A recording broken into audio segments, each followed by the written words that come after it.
Bueno, buenos días a todos o buenas tardes, dependiendo. Hoy comenzaremos con el módulo 3 del curso de endoscopía para jóvenes de la SIED y la EG. El tema de hoy se va a referir específicamente a páncreas, las posibilidades de realizar actividades endoscópicas en las patologías pancreáticas. Este módulo va a ser coordinado por la doctora Emma Martínez, de EG, y va a presentarse dos conferencias, una del doctor Oriol Sendino, que va a ser sobre pancreatitis, y una del doctor Lázaro Arango, que va a ser sobre cáncer pancreático. Les recuerdo que este curso seguirá el día 29 de julio, con el módulo 4, que se va a referir específicamente a vías biliares. Por lo tanto, le paso la palabra a la doctora Martínez para que siga con la coordinación del curso. Muchísimas gracias, Carlos. Muchísimas gracias al comité organizador por invitarme a colaborar en esta muy bonita actividad. Y bueno, sin más dilación, yo creo que podemos comenzar con la primera de las charlas, que lleva de nombre el papel de la endoscopia en las pancreatitis agudas y crónicas, que la va a dar el doctor Oriol Sendino, consultor, médico especialista del Hospital Clínico de Barcelona y también profesor del máster avanzado de terapéutica endoscópica del Hospital Clínic de la Universidad de Barcelona. Así que, Oriol, cuando quieras, adelante. Bueno, gracias, Emma. Gracias también a los organizadores, a la doctora Moreira por haberme invitado a dar esta charla. Y bueno, mi charla va sobre el papel de la endoscopia en la pancreatitis aguda y la pancreatitis crónica. De alguna manera se va, lo voy a explicar en estas tres partes. Por un lado, el papel diagnóstico que tiene la endoscopia en pancreatitis aguda y pancreatitis crónica, y aquí fundamentalmente nos estamos refiriendo a la econdoscopia. El tratamiento de las colecciones pancreáticas que surgen en la pancreatitis aguda y en la pancreatitis crónica, que también nos estamos refiriendo a la econdoscopia. Y luego el tratamiento de determinadas complicaciones de la pancreatitis crónica, como son las litiasis ductales o las estenosis ductales. Y en estos casos, pues tanto técnicas de CPRE como de colangioscopia o incluso de econdoscopia intervencionista son las que vamos a utilizar. Empezando por el papel de la econdoscopia en el diagnóstico de la pancreatitis aguda. Como sabéis, pues tiene un papel importante en el diagnóstico etiológico. Y, por ejemplo, en el caso de la pancreatitis aguda de origen biliar, la econdoscopia es la mejor técnica que hay para diagnosticar microlitiasis vesiculares y es una técnica muy, muy buena para diagnosticar también coledocolitiasis, similar a la colangiorresonancia. Podríamos decir que ambas técnicas son muy buenas, pero que la econdoscopia es algo mejor en el diagnóstico de litiasis de muy pequeño tamaño o de barro biliar o de microlitiasis en la vesícula. Muy importante decir que en el caso de que se haga una CPRE o se esté pensando en hacer una terapéutica sobre la vía biliar, siempre tenemos que hacer la econdoscopia antes que la CPRE, porque si no la CPRE luego va a empeorar mucho la calidad de la econdoscopia. Otro tipo de pancreatitis aguda en el que la econdoscopia puede tener cierto papel diagnóstico sería en la pancreatitis aguda autoinmune, que como sabéis pues hay descritos algunos signos econdoscópicos que son sugestivos de pancreatitis autoinmune, como veis en esta diapositiva. Fundamentalmente vemos, como veis en la foto, en la primera foto, en la A, pues un aumento difuso e hipoecogénico de la glándula pancreática, es que a veces ha venido a llamar como una glándula en salchicha. Y podemos ver otros signos, como pueden ser, por ejemplo, veis en la foto C, un engrosamiento hipoecogénico de las paredes del colédoco. Podemos ver una estenosis del colédoco, como podéis observar en la imagen D, y algunos otros signos también descritos en la econdoscopia en estos pacientes. En el caso de la punción, como diagnóstico de la pancreatitis autoinmune, punción guiada por econdoscopia, lo que intentamos buscar pues es infiltración de células plasmáticas y en ocasiones, si estamos hablando de una pancreatitis autoinmune tipo 1, pues veremos IgG4 positivos, buscamos que haya fibrosis, buscamos que haya flebitis obliterativa. En cualquier caso, tenéis que saber que el diagnóstico de la pancreatitis autoinmune mediante la punción por econdoscopia es complicado fundamentalmente porque se necesita una buena cantidad de tejido, un buen cilindro de tejido para poder ver estas alteraciones histológicas que hemos comentado. Y si bien las nuevas agujas de biopsia sí que han demostrado que dan más tejido que las agujas de punción citológicas convencionales, aún así en muchos casos la punción del páncreas en estos casos no acaba de dar suficientes signos y por tanto no acaba de ayudar lo suficiente para diagnosticar la pancreatitis autoinmune. Por lo tanto, en la mayoría de los casos la pancreatitis autoinmune la seguimos diagnosticando mediante serología en la tipo 1 con IgG4 positivo, mediante técnicas de imagen como el TAC o la propia econdoscopia sin necesidad de puncionar, donde vamos a ver estos signos que hemos comentado previamente, y solamente en algunos casos donde haya mucha duda, pues puede tener sentido intentar realizar una punción con una aguja de biopsia. En lo que sí es particularmente útil es en el diagnóstico diferencial de la pancreatitis autoinmune respecto de una neoplasia. Sabéis que la pancreatitis autoinmune en ocasiones puede dar, digamos, lesiones de aspecto focal y que pueden plantearnos que se pueda tratar de un cáncer de páncreas, y en este sentido sí que tiene mucha utilidad realizar la punción y descartar o confirmar el cáncer de páncreas. Otras etiologías donde la econdoscopia es importante, de pancreatitis agudas, pues las que son secundarias a un TMPI. Sabéis que estas lesiones quísticas pueden debutar en forma de pancreatitis aguda. Tener muy en cuenta que tenemos que esperar en estos casos unas cuantas semanas para llevar a cabo la econdoscopia después del evento del episodio de pancreatitis aguda. En casos de pancreatitis agudas graves se habla de esperar un mínimo de 6 semanas para que la econdoscopia sea precisa, sea buena o útil como técnica diagnóstica de, por ejemplo, un TMPI subyacente. Puede ser útil también la econdoscopia para el diagnóstico de un páncreas divisum, si bien en el páncreas divisum la colangioresonancia es mejor que la econdoscopia, y también puede ser útil en pacientes que tengan una pancreatitis crónica incipiente. Pasando al diagnóstico econdoscópico de la pancreatitis crónica, sabéis que se describieron unos criterios de Rosemont en el 2009, que son estos que veis aquí, en función de una serie de cambios parenquimatosos y ductales que se describieron y que se clasificaron como criterios mayores y criterios menores. Y esto es lo que vemos habitualmente o lo que se traduce en la imagen econdoscópica de estos criterios de Rosemont. Pues vemos lo que llamamos la lobulillaridad, lo que llamamos los tractos hiperecogénicos aislados, lo que llamamos áreas quísticas, dilataciones de ramas secundarias, dilataciones incluso del propio Pearson.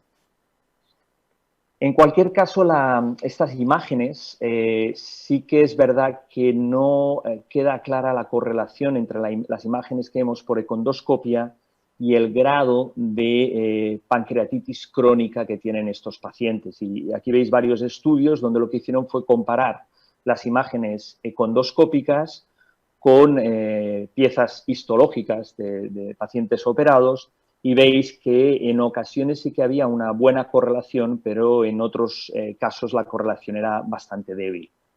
Y por lo tanto el mensaje a transmitir es que el papel de la econdoscopia en el diagnóstico de la pancreatitis crónica, la verdad es que está todavía en estudio. Evidentemente es una técnica útil, pero no sabemos cómo es de útil o cuánto nos podemos fiar de ella en cuanto a decir que esa pancreatitis crónica está más o menos evolucionada. Y obviamente tenemos que hacer toda la batería de pruebas serológicas, etcétera, y de otras pruebas de imagen y de función hepática para ver realmente cómo de avanzada está esa pancreatitis crónica. Últimamente sí que se está hablando de que quizás la condoscopia podría ser muy útil porque es especialmente precisa en estadios tempranos de pancreatitis crónica. Luego ya pasamos al tratamiento endoscópico de las colecciones, fundamentalmente en pancreatitis aguda. También vemos colecciones en pancreatitis crónica. Y como sabéis, pues actualmente la endoscopia es básica para el tratamiento de dichas colecciones. Aquí veis un pequeño esquema. Sabéis que alrededor del 85% de las pancreatitis agudas son pancreatitis intersticiales y no necrotizantes y pueden derivar o pueden formarse colecciones líquidas, en el caso de las pancreatitis intersticiales, que al pasar unas 3 o 4 semanas puede formarse una pared madura y entonces es cuando hablamos de un pseudoquiste. Por otro lado, en el 15% de los casos donde la pancreatitis es necrotizante, se formarán unas colecciones con necrosis pancreática que después de esas 3 o 4 semanas le llamaremos wall of necrosis y son las que muchas veces nos piden que tratemos endoscópicamente. Muy importante es saber cuándo está indicado drenar las colecciones pancreáticas. Fundamentalmente hay dos situaciones en las que está indicado: cuando estas colecciones están infectadas.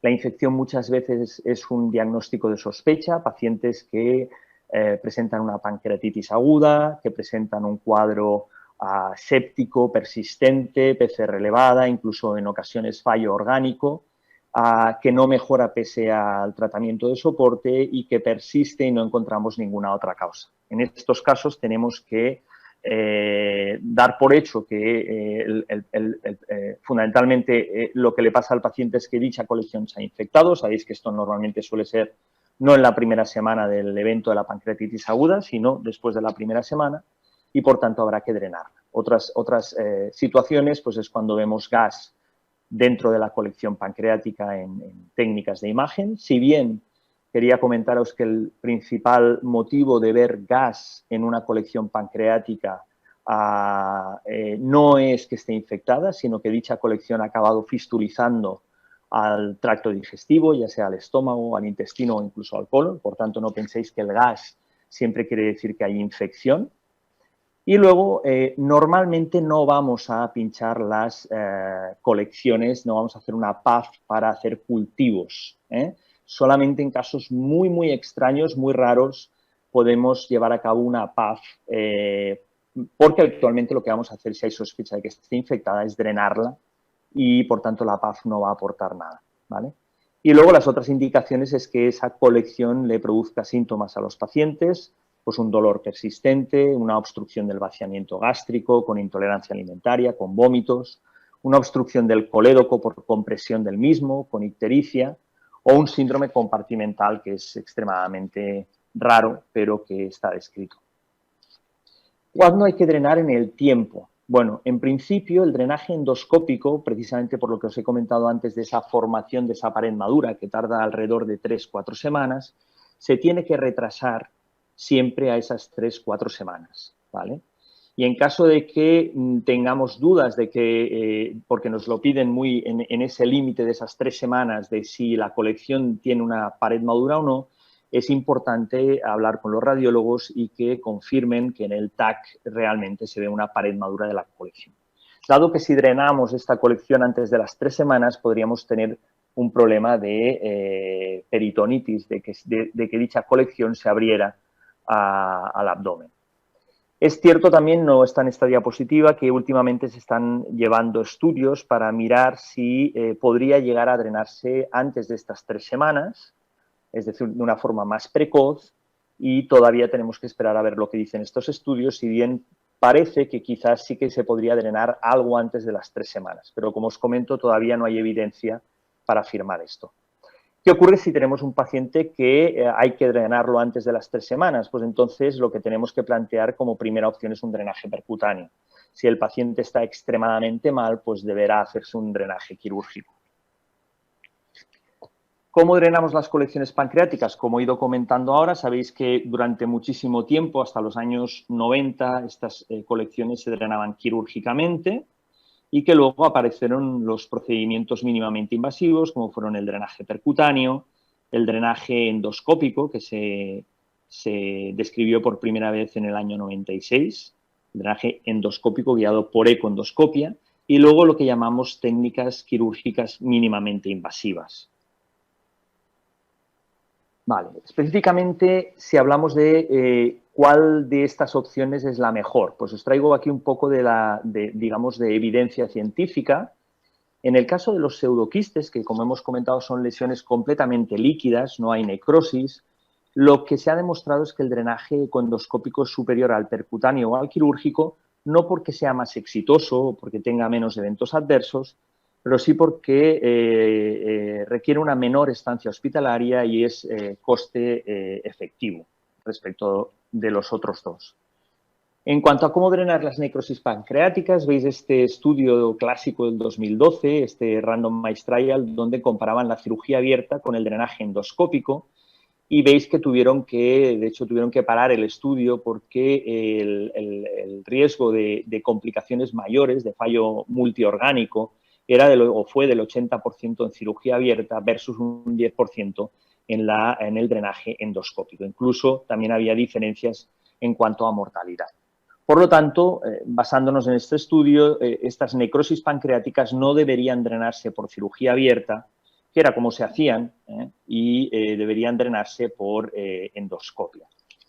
Este es otro estudio en New England también muy clásico, donde compararon dos grupos de pacientes, unos en los que se hacía directamente cirugía abierta de las necrosis pancreáticas y otros donde hacían lo que llamaban un step-up approach, que implicaba empezar por un drenaje percutáneo o un drenaje endoscópico. En caso de que no mejoraran, se podía cambiar del percutáneo al endoscópico o al revés. Y si no mejoraban, entonces se acababa realizando un drenaje abierto. Es decir, se hacía drenaje de una manera en varios steps, empezando por el menos invasivo. Y lo que se vio, como veis en los cuadros rojos, es que había mucho más fallo multiorgánico, un 42% de fallo multiorgánico en la cirugía abierta respecto del step-up approach. No había diferencias en este estudio en mortalidad y sí había diferencias en cuanto a diabetes o la aparición de hernias incisionales en contra de la cirugía abierta. Y con este estudio se vio de nuevo que en las necrosis pancreáticas quizás la mejor forma de actuar era empezar por un step-up approach y olvidarnos de la cirugía abierta como opción en estos pacientes. El siguiente aspecto, la siguiente pregunta que nos quedaba es que fueron apareciendo unas cirugías mínimamente invasivas, como estas que veis en estos dibujos. La más conocida es el BART, que consiste, como veis en el dibujo de la derecha, pues utilizando un drenaje percutáneo y guiándonos a través del drenaje percutáneo con una pequeña incisión, los cirujanos entran un videoscopio y unas pinzas y, por tanto, digamos, con una mínima cirugía llegan hasta la necrosis y, digamos, retiran, limpian y hacen necrosectomía. Y la pregunta era si esta cirugía mínimamente invasiva podía ser superior al step-up approach que hemos comentado. Y lo que se demostró en este estudio es que eran muy similares ambas opciones, pero sí que había una tendencia, sin llegar a la significación estadística, como veis en el cuadro rojo de arriba, a que hubiera más fallo orgánico en el caso de la cirugía mínimamente invasiva respecto del step-up approach. De la misma manera, y aquí sí que llegó a alcanzar la significación, había mucha más fístula pancreática, 32% en el caso de la cirugía mínimamente invasiva, respecto a la fístula, respecto al drenaje con step-up approach, por lo que la conclusión es que el step-up approach y, por tanto, empezar con un drenaje endoscópico más menos percutáneo, es mejor para el paciente que empezar de entrada con una cirugía mínimamente invasiva. Veis aquí también que había una diferencia a favor del step-up approach en cuanto a estancia hospitalaria. Bien, ya pasando al drenaje endoscópico y hablando de las técnicas endoscópicas, bueno, tenemos una técnica que es la técnica clásica, que es una técnica de drenaje en 4 pasos. Un primer paso que consiste en acceder a la colección mediante una punción, con una aguja normalmente de 19 Gs. Luego pasamos a través de esta aguja una guía. Habitualmente se utilizan las mismas guías que utilizamos para CPR, una guía de 0.035, utilizamos rayos para verificar el correcto acceso dentro de la colección. Después de esto tenemos que dilatar el trayecto fistuloso y después drenar mediante la colocación de prótesis. Aquí veis, por ejemplo, lo que os comentaba, punción con una aguja de 19 Gs, introducción de la guía. Y como veis, para dilatar el tracto tenemos diferentes opciones. Las más utilizadas son probablemente el balón, y también en ocasiones tenemos que utilizar cistotomos, que sería, como veis en la imagen de arriba a la derecha, es un cistotomo, y luego un balón después del cistotomo. En este paso es donde suele haber más complicaciones, es donde nos encontramos con más fallos de la técnica y complicaciones sobre todo en forma de sangrado. Y una vez dilatado ese tracto, pues entonces se trata de colocar stents. Se pueden colocar stents plásticos como los que veis aquí. Normalmente utilizamos doble pigtails. Intentamos utilizar más de un stent, pero también se pueden utilizar stents metálicos recubiertos, tubulares completamente recubiertos, de diferentes tamaños. Sobre el año 2000, en la década del 2000, apareció la Jotaxios, supongo que conocéis este dispositivo. Ahora hay algún otro, no es el único, pero este fue el primero y en España claramente es el más utilizado. Lo que consiguió este dispositivo pues, fue convertir estos 4 pasos que os he comentado en un único paso. No hace falta funcionar con una aguja porque el propio dispositivo te permite funcionar con la propia punta del dispositivo, porque tiene, como veis aquí, una punta que permite realizar cauterio. Habitualmente lo que se utiliza en los settings es un corte puro a una potencia de 100 vatios y se entra con el propio dispositivo como si fuera una aguja. Normalmente se entra muy fácil al interior de la colección. Después de esto no tenemos que utilizar guía ni tenemos que dilatar, porque sobre el propio catéter, como veis aquí, pues ya está montada la prótesis de aposición luminal, y lo que hacemos es, de forma secuencial, abrir primero el flap que va a quedar dentro de la colección pancreática y luego el flap que va a quedar dentro del estómago. Por tanto, no se requiere fluoroscopia y la duración del procedimiento es muy corta. Y de hecho, ahora lo veréis en un vídeo de un caso clínico. El caso clínico, de una forma muy rápida, es una señora de 71 años que realizó una pancreatitis necrotizante de origen biliar en noviembre del 2014. En enero del 2015, debido a que presentaba una necrosis pancreática que le daba cierta clínica de dolor, se realizó un drenaje percutáneo. En abril del 2015 presentó de nuevo dolor abdominal, se había retirado ese drenaje percutáneo y el TAC lo que vio es que había una necrosis pancreática de 10 por 7 centímetros. Se volvió a colocar un drenaje percutáneo y poco después el paciente apareció con un cuadro francamente séptico y se decidió drenar mediante condoscopia. Tengo que comentaros que, como veis, este es un paciente de hace muchos años y que actualmente estos pacientes los drenamos ya de entrada en nuestro hospital mediante condoscopia. Aquí veis un TAC de la colección retrogástrica. Vamos a ver si el vídeo funciona.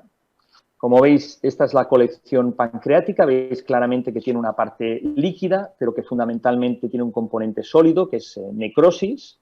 Y ahora veis cómo vamos a entrar directamente con el dispositivo Jotaxios. Ahí ya estamos dentro. Y de manera secuencial vamos a abrir la copa, primero la copa que va a quedar dentro de la necrosis pancreática y luego abriremos la copa que va a quedar dentro del estómago. La segunda copa se abre dentro del canal del endoscopio y luego se empuja y se retira un poco el endoscopio y aquí la veis abierta ya dentro del estómago. Posteriormente se puede llevar a cabo una dilatación de esta prótesis y se puede entrar, etcétera. Esto lo veremos más adelante.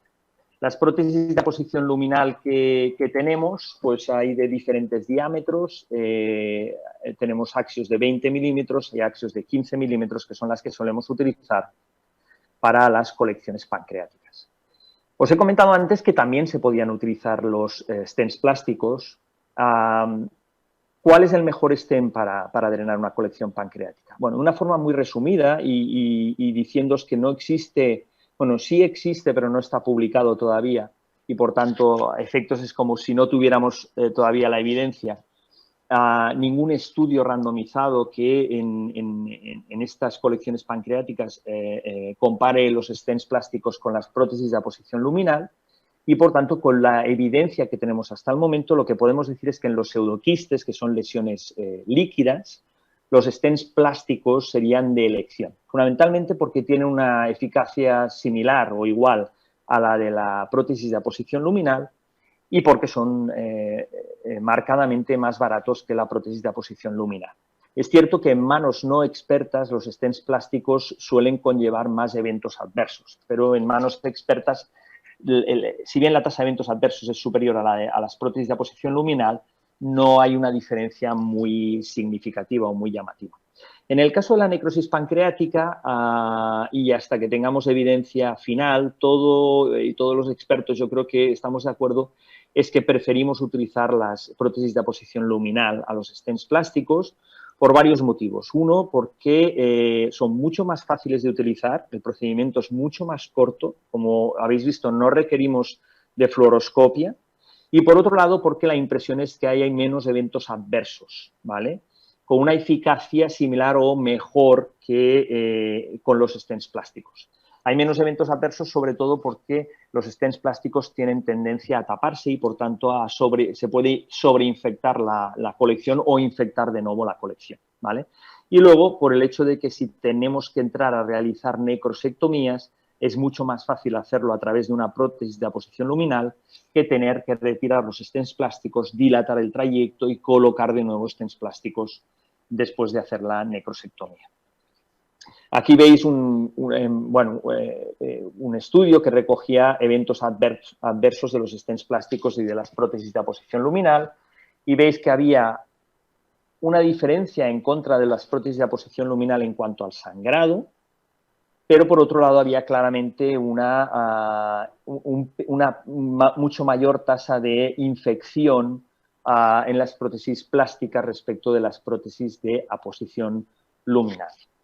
Respecto del sangrado de las prótesis de aposición luminal, el comentario a decir es que hay que intentar retirarlas cuando la colección esté resuelta. Un pseudoquiste se va a resolver probablemente en la primera semana de haber colocado la prótesis de aposición luminal y una necrosis pancreática en función del tamaño y de la condición clínica del paciente. Pero habitualmente alrededor de los 2 meses la necrosis pancreática va a estar resuelta, máximo 2-3 meses. Por tanto, lo que sí que hay que intentar es retirar la prótesis en cuanto la colección esté resuelta, porque sí que se ha demostrado que a medida que las prótesis de aposición luminal están más tiempo in situ, tienen un riesgo mayor de sangrado por erosión de la pared de la colección, ¿vale?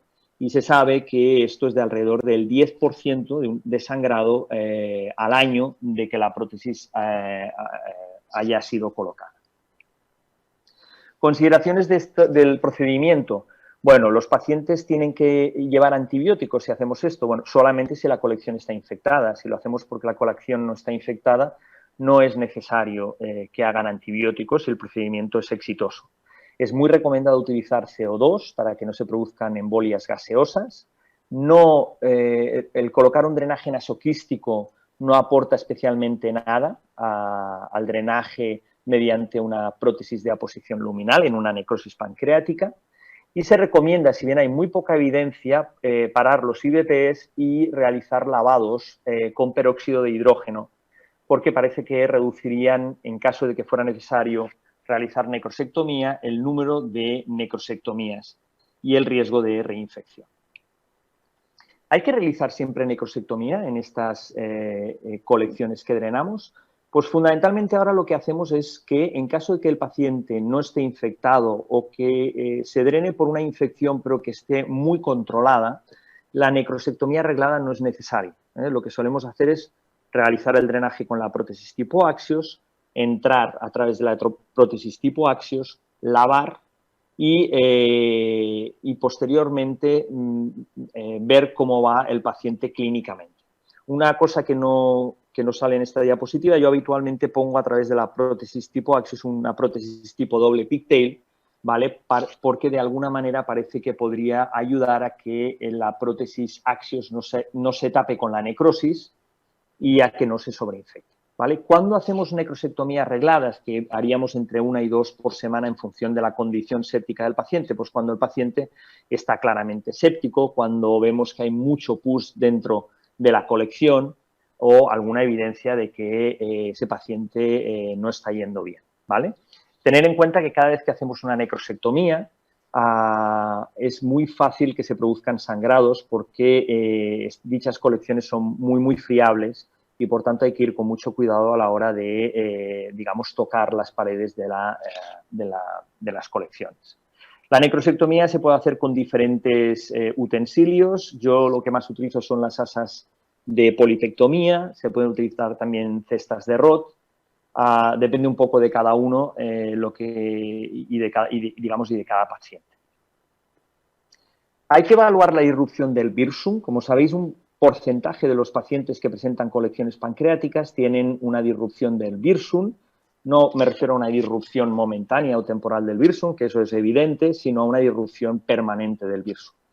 Y en estos casos hay que evaluarlo. Bueno, sería ideal poder evaluar la irrupción del Wirsung, pero la realidad es que es muy complicado evaluarlo cuando tienes una colección en la zona donde ha habido esa disrupción. De manera que la mejor técnica sí que es verdad que es la colangioresonancia con el uso de secretina, pero en la mayoría de los casos no lo hacemos de manera reglada por lo que os comento, porque es digamos, en el contexto de una colección aguda es muy poco precisa para diagnosticar una disrupción del Wirsung. ¿Sirve de algo colocar un stent pancreático transpapilar? Es decir, realizar una CPRE y colocar un stent plástico a través del Wirsung y de la papila. ¿Esto mejora de alguna manera la evolución de estos pacientes? Pues ya hay bastantes metaanálisis y estudios que han demostrado que no hay beneficios en términos de éxito clínico, recurrencia o eventos adversos y por tanto no lo hacemos, teniendo además en cuenta que si hacemos una CPRE en un paciente que ha hecho una pancreatitis, podemos nosotros generar una pancreatitis por la propia CPRE. ¿Cuánto tiempo tiene que estar el drenaje? Os lo he comentado antes, ¿vale? Más o menos realizar un TAC al cabo de 1 o 2 meses, verificar que la colección está resuelta. Si está resuelta, se retira el stent. Si no, pues se deja el stent y se vuelve a realizar otro TAC, por ejemplo, en 1 mes e intentar retirar el stent lo antes posible. Y obviamente si tuviéramos una sospecha de una disrupción del Wirsung, lo que sí sabemos es que si retiramos el stent va a volver a coleccionar el paciente y en estos casos la opción endoscópica que tenemos es dejar prótesis plásticas y aquí sí que es obligado dejar plásticas y no la prótesis de aposición luminal por el tema del sangrado que os he comentado antes y estas prótesis las tendríamos que dejar de por vida, ¿vale? ¿Cuál es la realidad? En el día a día, si no podemos verificar si existe o no disrupción del Wirsung, bueno, lo que nos encontramos muchas veces son pacientes donde hay una buena evolución, la colección se resuelve, retiramos la Axios y entonces en algunos de ellos volvemos a ver que la colección aparece y en ese caso tenemos una prueba clarísima de que hay una disrupción del Wirsung y es cuando dejamos las prótesis plásticas. Esto es lo que nos encontramos en ocasiones y es la manera en que habitualmente lo hacemos porque, como os he comentado, es muy difícil saber si existe o no disrupción del Wirsung en el momento de la pancreatitis y con la colección ahí debajo. Bueno, y esto sería un resumen de todo lo que os he explicado hasta ahora. Si tenemos una pancreatitis aguda con una colección y no han pasado las 4 semanas, pero esa colección debería drenarse porque el paciente está, digamos, séptico y lo requiere, la forma más habitual de hacerlo, o la primera, sería mediante un drenaje percutáneo. Si el drenaje percutáneo no es suficiente, entonces nos podemos plantear pues, la cirugía mínimamente invasiva y siempre como ultimísima opción la cirugía abierta. En el caso de que ya tengamos una pared madura en esa colección, pues lo que hacemos, si es un pseudoquiste, es drenarlo mediante condoscopia, y si es una necrosis pancreática, pues utilizamos el step-up approach, que en función del centro, pues a veces es drenaje percutáneo, o, por ejemplo, nosotros hacemos casi siempre de entrada el drenaje guiado por econdoscopia. Y si no funciona, entonces es cuando podemos plantear, muchas veces lo que hacemos es combinar los dos, el percutáneo y el endoscópico, y si no, pues nos iríamos a una cirugía mínimamente invasiva. Y ahora nos vamos ya a la última parte, que serían el tratamiento de lo que encontramos en las complicaciones de la pancreatitis crónica. Veo que voy un poco justo de tiempo, así que voy un pelín más rápido. Fundamentalmente, lo que nos aporta la endoscopia es en pacientes con pancreatitis crónica y litiasis ductales que generan una clínica, que habitualmente es una clínica de dolor, pues como veis en esta diapositiva, esto lo podemos tratar, y de hecho habitualmente la primera opción en muchos casos es la opción endoscópica. Si la litiasis es una litiasis de menos de 5 milímetros, es decir, una litiasis pequeña, lo que hacemos es una CPRE estándar, canulamos el virsum y tratamos de retirar esa litiasis mediante un balón, mediante una cesta. Si las litiasis son litiasis radiolucentes de más de 5 milímetros, también hacemos lo mismo. Es verdad que las de más de 5 milímetros sabemos que con la CPR estándar en muchos casos no va a ser suficiente o no va a ser posible, y entonces es cuando hacemos la pancreatoscopia con la litotricia, es decir, lo que sería el colangioscopio. Nosotros utilizamos el Spyglass, pues entramos y bajo visión directa hacemos una litotricia que puede ser electrohidráulica, que es la que utilizamos nosotros, o puede ser con láser. En el caso de las litiasis radiopacas de gran tamaño, lo que dicen las guías clínicas en aquellos países donde tengan esta opción es empezar con una litotricia extracorpórea, es decir, un poco lo que se utiliza para las litiasis renales, ¿no? en el uréter, y si no disponemos de litotricia extracorpórea, entonces nos tendríamos que ir a la CPRE con pancreatoscopia y litotricia electrohidráulica. ¿Vale? Esto es un resumen de lo mismo que os acabo de decir. Este es un metaanálisis de estudios de cómo va la pancreatoscopia con la litotricia, ya sea electrohidráulica o con láser. Y como veis, se habla de un éxito de la fragmentación del 85%, en un 60% en la primera sesión, pero a costa de una tasa de eventos adversos graves, como veis, del 5% y de pancreatitis del 8%. Y por tanto, si bien las cifras son bastante correctas y bastante, podríamos decir, exitosas para esta técnica, tenéis que tener en cuenta que es una técnica muy compleja, técnicamente difícil, que estos centros o estos estudios están hechos en centros de alta complejidad, y que, por tanto, probablemente en manos menos experimentadas no es la mejor idea hacer estas técnicas, porque la tasa de eventos adversos crece de forma exponencial. Y la otra cosa que podemos, ya con esto acabo, tratar son las estenosis del ducto pancreático. Sabéis que en las litiasis muchas veces hay asociada una estenosis del ducto pancreático.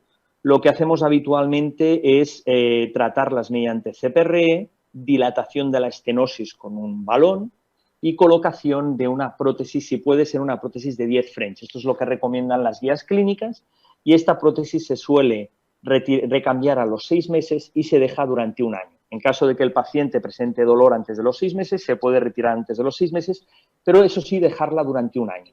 Y si después de esto el paciente vuelve a presentar clínica de dolor, nos quedan básicamente 2 opciones: colocar más de un stent o mandarlo a cirugía, ¿vale? El stent metálico totalmente recubierto con esta indicación tiene muchos eventos adversos y no está, digamos, avalado todavía con esta indicación. Y finalmente, la estenosis del ducto biliar, que nos podemos encontrar también en la pancreatitis crónica, deciros que está indicado drenar el conducto biliar en una pancreatitis crónica cuando el paciente tiene síntomas, por ejemplo, prurito, cuando el paciente tiene una colestasis, y la definen en la mayoría de guías clínicas como una bilirrubina, el doble de bilirrubina o una fosfatasa por encima de 3, y obviamente también si el paciente tiene litiasis biliar. Y el tratamiento de la estenosis suele ser el tratamiento, podríamos decir, bastante estándar, dilatación y luego colocación de stents, pero en este caso sí que hay estudios ya actualmente que recomiendan de primera opción el stent metálico totalmente recubierto, que se suele dejar también a largo plazo, alrededor de unos 6 meses. Última diapositiva de la charla. En algunos casos, mediante todo esto que os he comentado, no podemos drenar no podemos drenar un conducto biliar, ya sea por una estenosis o por una litiasis ductal, y entonces nos queda esta técnica, que es la pancreatogastrostomía guiada por econdoscopia, ¿vale? Que, como veis, pues se utiliza, como veis en este gráfico, cuando hay una sospecha de una estenosis de la anastomosis en un Whipple y también en pancreatitis crónicas que no hemos podido drenar de la otra manera, mediante la litotricia, y que, bueno, es una técnica que incluso en manos expertas tiene un éxito técnico de alrededor del 70%, es bastante complicada y con una tasa de eventos adversos importante, y os diría que dentro de las técnicas de econdoscopia intervencionista es la más difícil de ellas y la que más se puede complicar, y por tanto hay que dejarla también para centros de alta experiencia en econdoscopia intervencionista. Y muchas gracias, esto es todo. Bueno, Oriol, muchísimas gracias por esta excelente charla. Os recuerdo que tenéis disponible el chat para que podáis hacer todas las preguntas que queráis. Y bueno, tengo aquí algunas que han ido mandando durante la charla. Si os parece, Oriol, que te lanzo alguna de ellas. Bueno, la doctora Valdés nos dice que ¿cuándo podríamos considerar no puncionar las colecciones y realizar solamente manejo médico? Vale, es una buena pregunta. A ver, siempre nos vamos un poco a la diapositiva de las indicaciones, ¿de acuerdo? Entonces, si la colección pancreática le produce algún síntoma al paciente, un dolor, no una molestia, sino un dolor, o produce que el paciente no puede comer normalmente, o una obstrucción biliar, obviamente una colestasis, ahí estamos obligados a drenarlos. En el caso de que el paciente tenga fiebre, sabemos que en la primera etapa de la pancreatitis aguda, en la primera semana, la fiebre normalmente está asociada a esa reacción inflamatoria y no a una infección. Ahí normalmente lo que tenemos que hacer es no drenar, pero si el paciente clínicamente no mejora, persiste la fiebre o incluso vemos que se añade un fallo renal, aumenta la PCR, aumentan los leucos, tenemos que entender que esa colección está infectada y drenarla. Esas serían las indicaciones. Si no ocurre nada de esto, nosotros podemos tener un paciente con una colección, por ejemplo, de 9 centímetros, de 10 centímetros. Si el paciente está clínicamente bien, puede hacer vida en casa, no hay que drenarla y lo que hay que hacer es ver la evolución, seguirlas con técnicas de imagen, y solamente habría que drenar a ese paciente si vemos que esa colección va creciendo de forma continua en 2 o 3 controles, de manera que probablemente ese paciente tendrá una disrupción del virsum y habría que drenarlo porque si no puede acabar dando problemas pues, por compresión o incluso por afectación de los vasos que hay alrededor, trombosis de la vena esplénica, etcétera, ¿vale? Ese sería un poco. Vale, gracias, Oriol. Otra pregunta que nos hacen es si existe algún tamaño límite de drenaje del pseudoquiste. No, lo que comentaba, había las guías clásicas hablaban de que por encima de 6 centímetros los pseudoquistes se tenían que drenar. Esto ha desaparecido completamente y no hay un tamaño que te diga tienes que drenar, no tienes que drenar, sino que digamos, el pensamiento que has de hacer es este que acabo de explicar previamente. Yo creo que nos lo preguntan más casi por tamaño, o sea, si el pseudoquiste es muy grande, porque comentan eso, que hubo un caso que reapareció tras el drenaje, que era gigante y que al final acabó en cirugía, si os habéis visto ante esta situación. No, a ver, un pseudoquiste es una lesión muy fácil de drenar y que va a drenar muy rápido porque es líquida, por tanto, una vez nosotros nos ha pasado de pseudoquistes que en el mismo acto de la endoscopia hemos llegado a recuperar 1,5 litros de líquido durante la endoscopia. Obviamente este pseudoquiste se habrá hecho ya fácilmente muy pequeño. La historia es que si en ese caso retiras la axios y vuelve a aparecer, es que hay una disrupción del Wirsung y entonces el escenario es diferente. Y ahí, en función de la edad del paciente y de diferentes... eso sí que ya es algo más multidisciplinar, hablarlo con el paciente, con los cirujanos, se puede decidir realizar una cirugía, que dependiendo de dónde esté la disrupción, pues será más o menos complicada, o si no, se puede dejar un drenaje continuo y permanente del pseudoquiste interno a través de pigtails. Sí, un drenaje percutáneo en esos casos es una contraindicación porque si hay una disrupción del Wirsung y dejas un drenaje percutáneo van a acabar haciendo una fístula a la piel pancreático cutánea y es muy molesto para el paciente. Y ahora ya pregunto, ¿cada cuánto recambiarías esos stents plásticos que has dejado colocados? Esto nadie lo sabe. Lo que se hace habitualmente es no recambiarlos, no hacer nada y solamente en caso de que den clínica, entonces recambiarlos. Pero no hay que hacer un control particular endoscópico, seguro que no. Obviamente hacer los controles habituales que haríamos estos pacientes de técnica de imagen. Si viéramos que el pseudoquiste vuelve a crecer, entonces habría que recambiarlo porque querría decir que se han tapado a lo mejor, ¿no? Pero no haríamos un control endoscópico en particular. Vale, pues muchas gracias, Oriol. Yo creo que tenemos tiempo para alguna otra pregunta. No sé si en el chat se anima alguien más o no. Y yo, si no, te voy a hacer la última hablando de cirugía, necrosectomías y demás. ¿Hasta cuándo? ¿Cuántas podemos hacer? ¿Existe un límite de necrosectomías? ¿Tiramos la toalla en algún momento y ya se lo dejamos a los cirujanos? No sé, porque a veces tenemos la duda de, bueno, pues otra semana y otra semana. Bueno, no sé, ¿tu opinión? Mi opinión es que sí, mi opinión es que si o sea, a mí lo que en la situación en la que yo me encuentro a veces así es normalmente con una necrosectomía semanal le has de dedicar tiempo. Es decir, si decides hacer necrosectomía a un paciente es mejor tener tiempo para hacerla y a lo mejor puedes estar 1 hora dentro de la colección limpiando y limpiando y limpiando. Es decir, guardarte mucho tiempo y dedicarle tiempo. Porque lo que suele ocurrir cuando no van bien es porque tienen mucha cantidad de necrosis y si bien limpias, quedan como bolsas de pus y de infección detrás de otros restos de necrosis. Entonces, si eso ocurre, darle tiempo a la necrosectomía, estar tiempo y si sigue ocurriendo, hacerlas más frecuentemente. Habitualmente suele ir bien.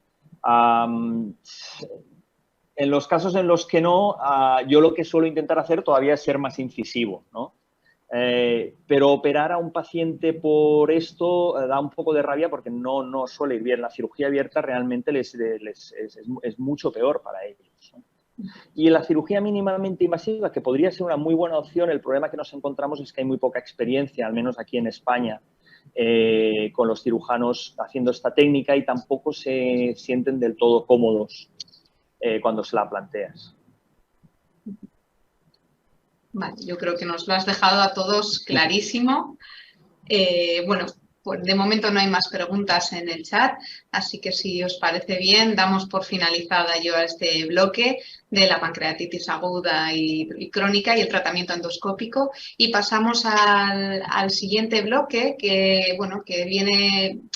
nos lo va a dar el doctor Lázaro Arango, pero lamentablemente no se va a poder hoy conectar con nosotros, al menos de forma presencial virtual. Así que todas las preguntas que tengáis para él las podéis mandar al chat, que luego se las reenviaremos y las contestaremos a cada una de ellas. Y bueno, pues el doctor Lázaro Arango, yo creo que ya muchos de vosotros lo conocéis, es un gastroenterólogo clínico quirúrgico de la Universidad de Caldas, jefe de gastroenterología y endoscopia avanzada de la Universidad de Caldas y Grupo Centia Caldas, es expresidente de ACED y director científico de la SIED y bueno, pues nos va a hablar del papel de la endoscopia en el cáncer pancreático. Así que si os parece ponemos su presentación y bueno, lo dicho, mandar las preguntas al chat y las iremos contestando después y bueno, pues Adelante. Muchas gracias, Oriol. Te veo ahí. Muy buenos días, los saludos de Colombia. Yo me llamo Luis Antonio Arango Molano, soy el coordinador y director científico de la CIED. Estoy muy agradecido con Carlos Baudet, Fernando Fuxá, por haberme invitado a participar en este curso de jóvenes CIED con la conferencia sobre la endoscopia en las lesiones del páncreas. No sobra decirles que los esperamos en el evento panamericano que tendremos en Santiago de Chile este octubre, durante la primera semana, empezando el 7 de octubre, el cual será demasiado interesante, y arrancaremos con un curso de posgrado, que así lo hemos llamado, que se inicia el día sábado 7, al cual están muy invitados, y al resto del evento. Me toca hablar entonces de endosonografía y endoscopia en lesiones del páncreas. Estos son mis conflictos de intereses. Y en mi conferencia pues pretendo tocar unos puntos claves, como que es vital el diagnóstico del cáncer de páncreas en estadios más tempranos. La endosonografía encuentra lesiones más pequeñas y por lógica las encuentra en estadios mucho más tempranos. En la estadificación del tumor de páncreas es clave saber si el paciente debe ir a cirugía o no, o qué terapias podemos realizar nosotros por endoscopia. Y básicamente con la endoscopia lo que vamos a hacer, y con la endosonografía, es decir, si el tumor es resecable o no es resecable.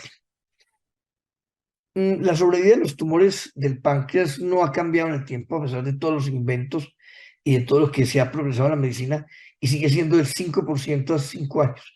Mire que es de las menores que existen, mas sin embargo es un tumor con mucho grado de compromiso, el cual lleva a situaciones devastantes con los pacientes que con un tumor de páncreas pues es poco lo que hay para realizarles.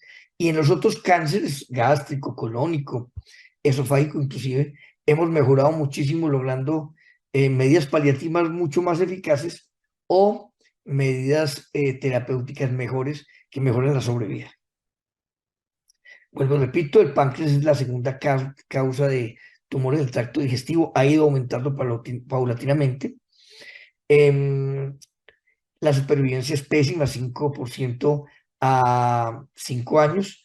La única posibilidad que existe es detectar un tumor que sea tan pequeño que sea resecable, o que esté en un borderline y que, llevado al paciente a cirugía, pueda lograrse una resección completa, incluyendo los ganglios comprometidos, logrando así la única posibilidad de curación sería la parte quirúrgica.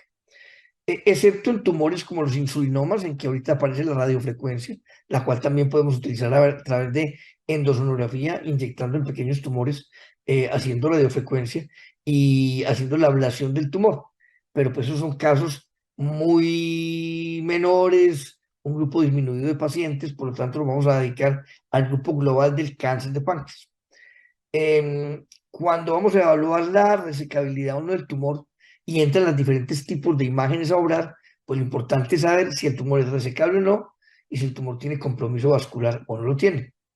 La tomografía en el mundo entero es considerada de alta resolución, y sobre todo cuando tiene protocolo de páncreas, como examen estándar para saber si un tumor es o no resecable. Más sin embargo, hemos encontrado que tumores tan pequeños como 5 milímetros, 3 milímetros, no son vistos por la tomografía, y sí son vistos por la endosonografía.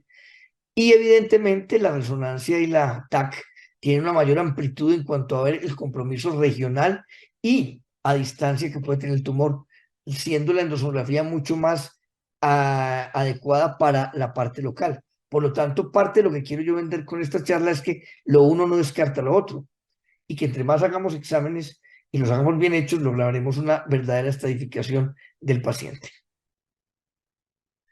Este artículo, aparecido en el año 2017, pregunta cuál es la mejor técnica de imágenes para el diagnóstico del adenocarcinoma pancreático y estadificarlo, y habla de la tomografía, de la resonancia o de la endosonografía.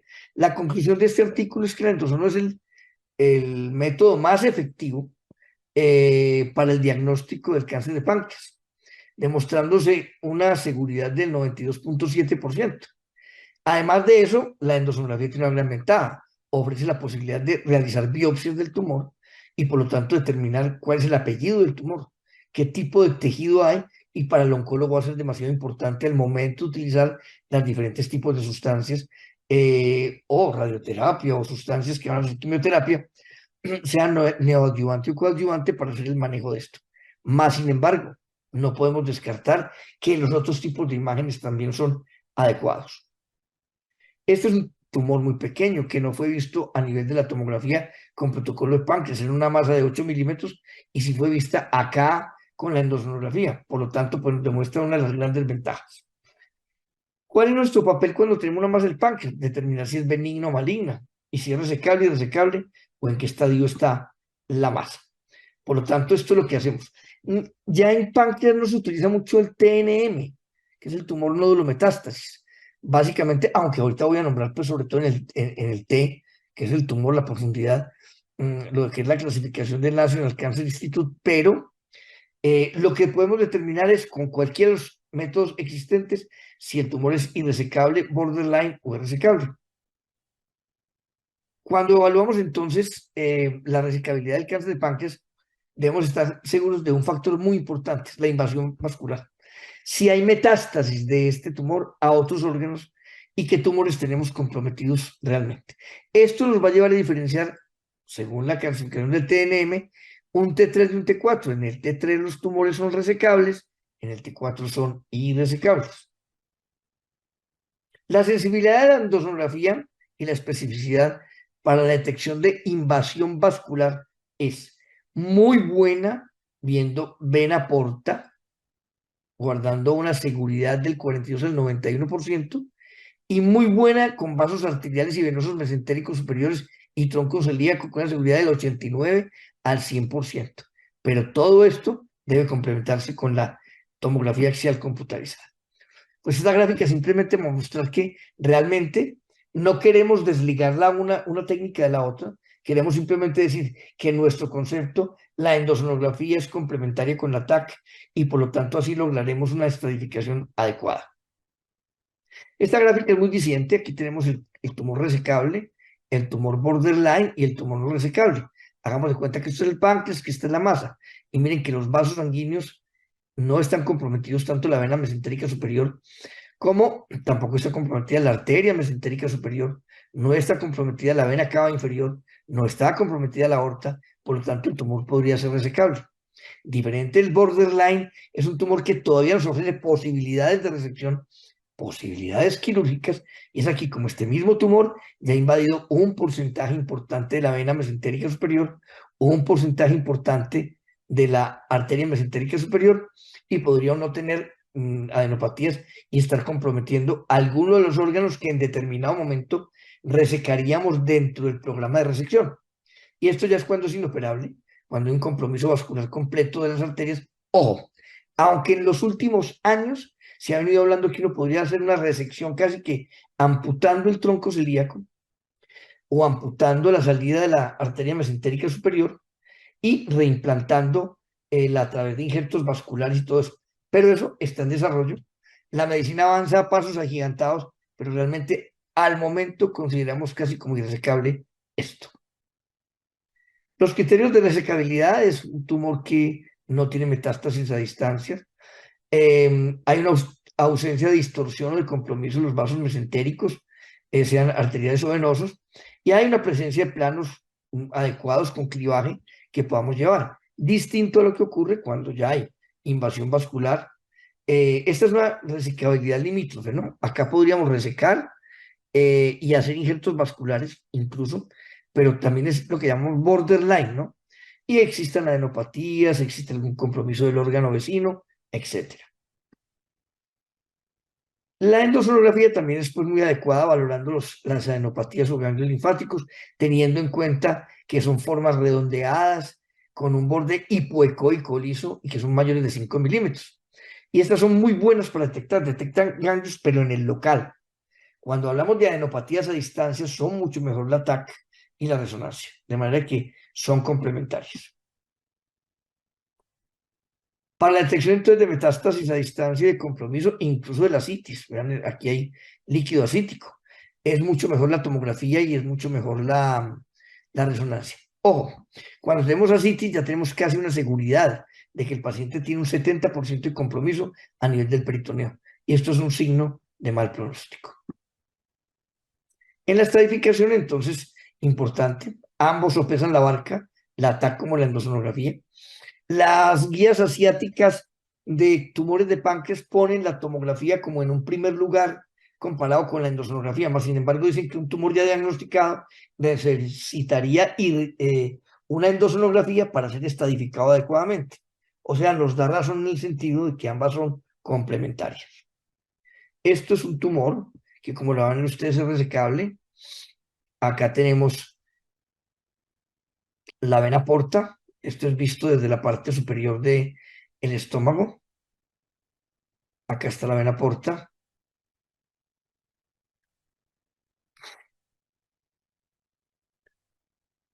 La vena mesentérica superior, la vena esplénica, la vía biliar. Esto es visto desde la parte de arriba.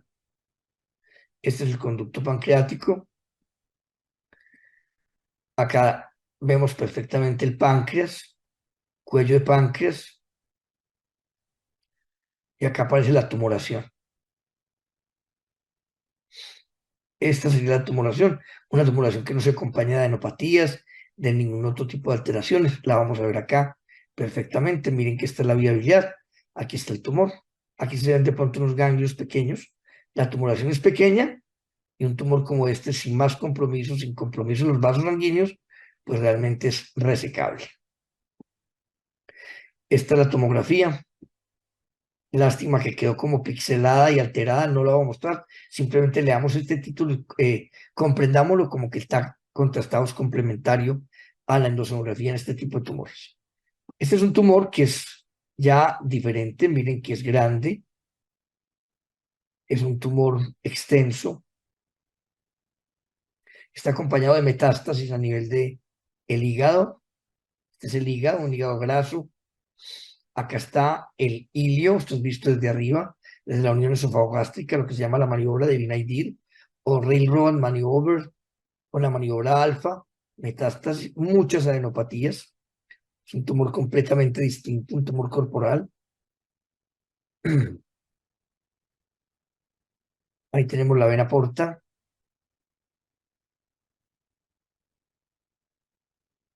Incluso aquí hay un trombo de la vena porta. Aquí está la masa, múltiples adenopatías. La masa invade el duodeno. Acá, miren ustedes. Esto es arteria, esta es la arteria mesentérica superior.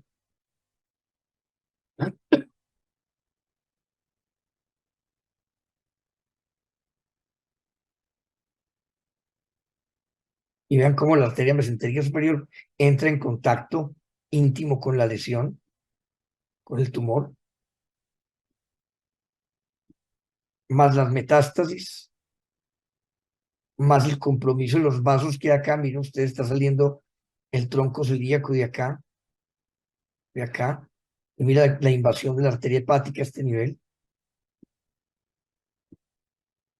Sacamos muestra de este paciente, tomamos y hacemos, ahí estamos con la biopsia. Tomamos la muestra, que es otra de las ventajas que nos da la endosonografía, y estamos tomando la muestra, realizamos el macroscopic on-site examination, que es esto, ver macroscópicamente los filetes blancos, el tamaño de los filetes, que es importante para casi que garantizarnos que el patólogo tendrá buena muestra, no los filetes que vienen hemáticos, porque eso es mejor mandarlos a centrifugar para hacerlos como bloque celular. Este es otro caso en el cual ya es más borderline. Tenemos acá flujo venoso, vena porta. Tenemos la tumoración acá. Esto es visto desde la parte de D1 hacia el cuerpo.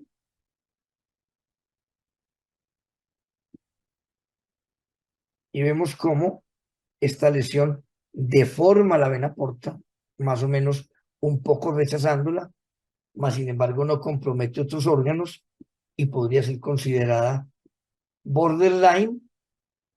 No compromete la arteria mesentérica superior, se ve libre, entonces podría ser considerada como una lesión borderline. Acá estamos desde el ilio en otra lesión, desde el ilio hepático. Aquí está la vena porta, la vía biliar.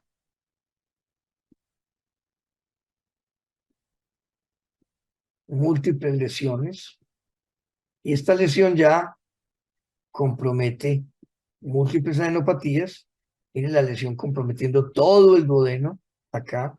Miren ustedes el tronco celíaco acá saliendo y está comprometido el tronco completamente por la lesión. La involucra en 360 grados. También compromete la arteria mesentérica superior.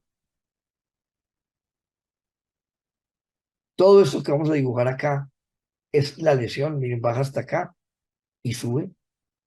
Todo esto, todo esto, todo esto. Una lesión gigante. Por lo tanto, es una lesión que es irresecable, según lo que hemos acabado de ver. Compromiso duodenal, etc. Bueno. Entonces, pues como conclusión tenemos en la endoscopia y en la endosonografía un arma que nos permite tomar biopsia. La endosonografía es una excelente técnica que va en evolución. Los que la hacemos somos endoscopistas, radiólogos, endosonografistas, pero debe de estudiarse, no es solo ver rayas negras y blancas o bultos de distinto color. No es una técnica de 15 días viendo. Mucha gente se va para otros países, le dan un diploma, es que especialistas en endosonografía nunca tocaron un aparato, los ponen a leer un libro y eso pues no es lo lógico, ¿cierto? Es una técnica de hacer mucho, de comparar, de ver videos, de estudiar relaciones anatómicas, es de mucha responsabilidad. Y de todos nosotros depende pues que se quede y sea excelente o que nos desechen como tal. Yo pienso que es una gran alternativa y les he mostrado en términos sencillos y rápidos cómo la endoscopia revoluciona el manejo del cáncer de páncreas, sobre todo en la estadificación. Y ahorita seguramente se vendrán conferencias a posteriori sobre la utilidad de la radiofrecuencia en este tipo de lesiones. Muchísimas gracias.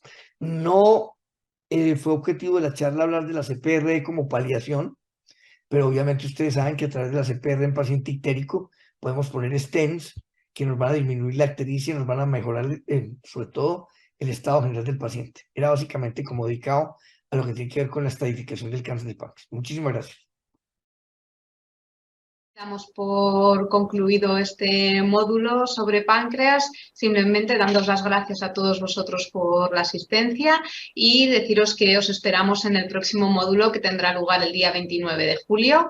Y bueno, por mi parte nada más, nuevamente agradecerle al comité organizador la posibilidad de haber estado hoy con todos ustedes. Muchísimas gracias y nos vemos enseguida.